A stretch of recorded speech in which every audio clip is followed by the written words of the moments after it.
Good morning student, कैसे हो आप सब।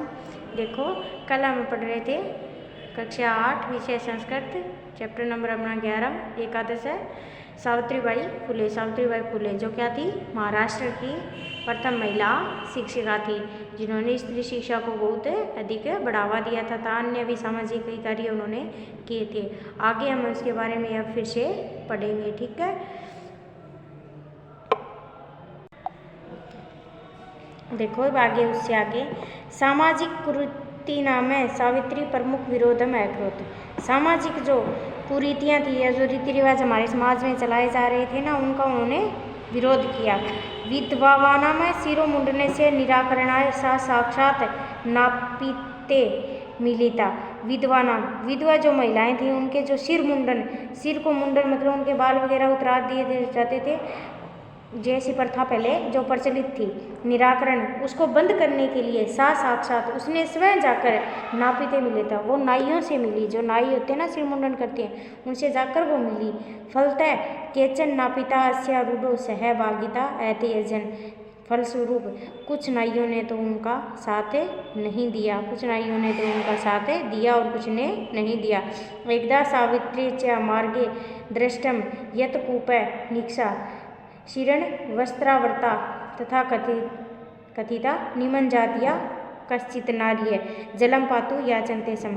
एकदा सावित्रिया मार्गे दृष्ट, एक बार सावित्री ने मार्ग में देखा, यत की कूपे निक्षा कुएं के पास, शिरण वस्त्रा मतलब फटे पुराने वस्त्रों में, तथा कथिता जो कही जाती है निमन जातिया, निमन जाति की, कश्चित नारी कोई भी औरत या नारी, जलम पातु याचनते सम जल प्राप्त करने के लिए याचना कर रही है या भीख मांग रही है।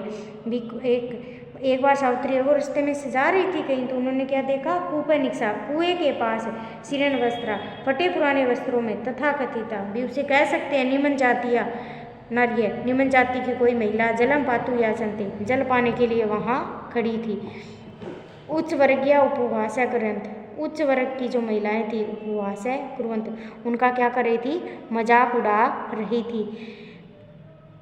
कुपाते जलोद धरणम आवारयन उपवास कुरवंत कुपाते जलो अर्धन्यम आवरणम मतलब कुएं का जल उसे नहीं लेने दे रही थी। सावित्री एतत् अपमान सोडूम ना शक्योत, सावित्री से यह अपमान क्या नहीं हुआ, सहन नहीं हुआ। साताम वह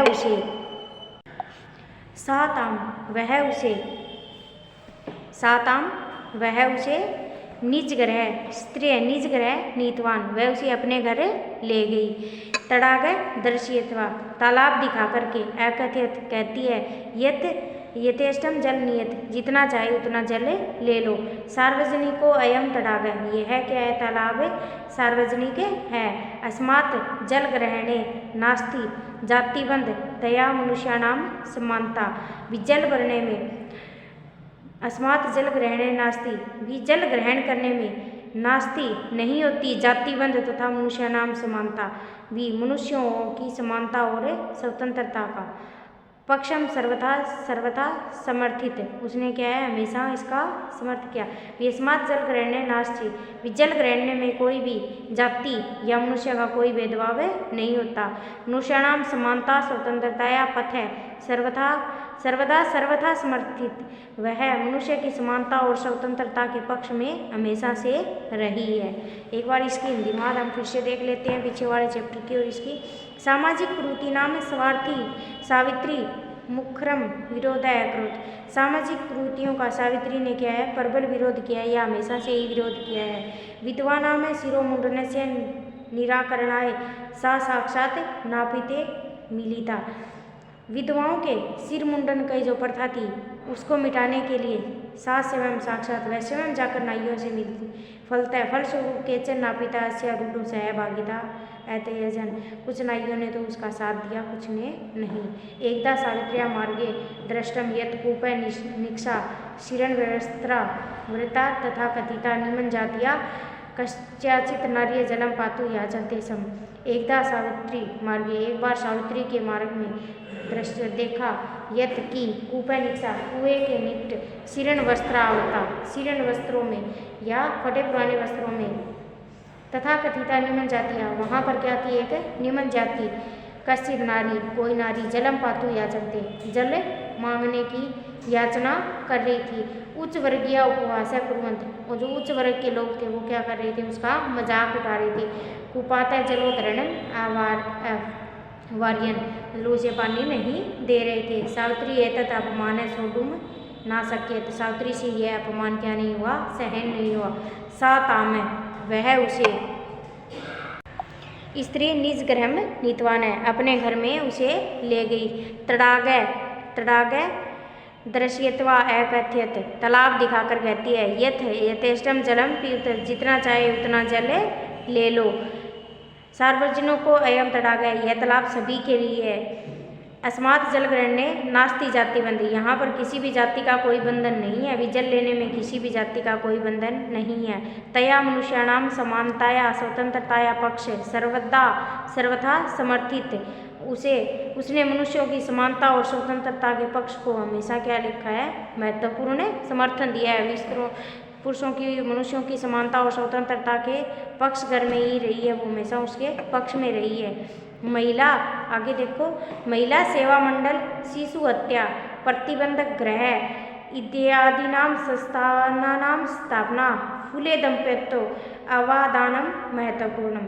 महिला सेवा मंडल एवं शिशु हत्या गृह इत्यादि संस्थानों की स्थापना, फूले दंपति, फूले और उसकी दंपति मतलब पति पत्नी दोनों ने मिलकर महत्वपूर्ण योगदान दिया। महिला सेवा मंडल में, शिशु हत्या गृह प्रतिबंध में और अन्य संस्थाओं की स्थापना करने में फुले, ये सावित्रीबाई फुले और उनके पति दोनों ने क्या है, महत्वपूर्ण कार्य इसमें किए। सत्य शोध मंडलस्य गतिविधिषु अपि सावित्री अतीव सक्रिया आसीत्, सत्य शोध मंडल की गतिविधियों में भी सावित्री अधिक सक्रिय थी। सत्य शोध मंडल गतिविधियों में भी सावित्री ने क्या है, अत्यधिक सक्रिय थी या भाग लिया। तस्य मंडल उद्देश्य आसीत्, उस मंडल का क्या उद्देश्य था, उत्पीड़नाम समुदायानाम स्वाधिकारान प्रति जागरणम। इस मंडल का उद्देश्य क्या था, उत्पीड़नाम, जो सताए गए लोग हैं, जिन पर अत्याचार हुआ है वो लोग, उत्पीड़नाम सताए गए समुदाय को अपने अधिकारों के प्रति क्या करना, जागृत करना, उन्हें अपने अधिकारों के बारे में बताना या उन्हें जागृत करना। एक बार फिर से देखो इसकी, महिला सेवा मंडल आए, महिला सेवा मंडल की, व शिशु प्रतिबंध गृह इत्यादि आदि संस्थाओं की स्थापना, फूले दंपति सावित्रीबाई फुले और उसके पति दोनों ने महत्वपूर्ण कार्य किए। सत्य शोध मंडल से गतिविधियों, सत्य शोध मंडल की गतिविधियों में भी सावित्री अतीव सक्रिय रही, उसमें भाग लिया। अस्य मंडल से उद्देश्य आसित, इस मंडल का उद्देश्य है उत्पीड़नाम समुदाय, जो उत्पीड़ित लोग हैं उनको स्वाधिकारानाम अपने अधिकारों के प्रति जागृत करना या उन्हें अपने अधिकारों के प्रति जागरूक करना। सावित्री अनेका संस्था प्रशासन कौशले संचालित, सावित्री ने अनेक संस्थाओं का क्या है, प्रकाशन किया, वह उन्हें चलाया, कुशलता से चलाया।